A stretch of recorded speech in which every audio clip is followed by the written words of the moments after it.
విమాన వెంకటేశ్వరుని విశిష్టత ఏమిటి? పురాణాలపై సాధికారికంగా చెప్పడానికి అధికారం ఉన్నవారు వ్యాసుడొక్కడే. వ్యాసుడు అనేక పురాణాల్లో చెప్పారు.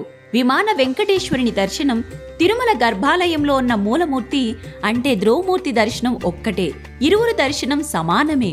తిరుమల ఆనంద నిలయం విమానంలో వాయువ్య దిశలో లోపల గర్భాలయంలో ఉన్న మూలమూర్తిని పోలి ఉన్న వెంకటేశ్వర స్వామిని వెండి మకర తోరణంలో మనం దర్శించుకుంటాం. మూలమూర్తికి ధ్రువమూర్తి సమానమైన మూర్తిగా పురాణాలు చెప్పబడుతున్నవి.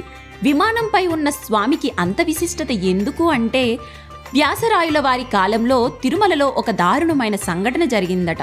ఆ ప్రాంతాలను పరిపాలన చేస్తున్న రాజుగారు ఒకరోజు ఆగ్రహంతో అక్కడున్న అర్చక స్వామిని ఆలయంలోనే నరికి చంపేశారట. అప్పుడు స్వామి గర్భాలయాన్ని 12 సంవత్సరాల పాటు మూసివేసి స్వామిలో ఉన్న కళను ఆనంద నిలయం విమానంపై ఉన్న వెంకటేశ్వర స్వామిలో వ్యాసరాయుల వారు ప్రవేశపెట్టడం జరిగింది.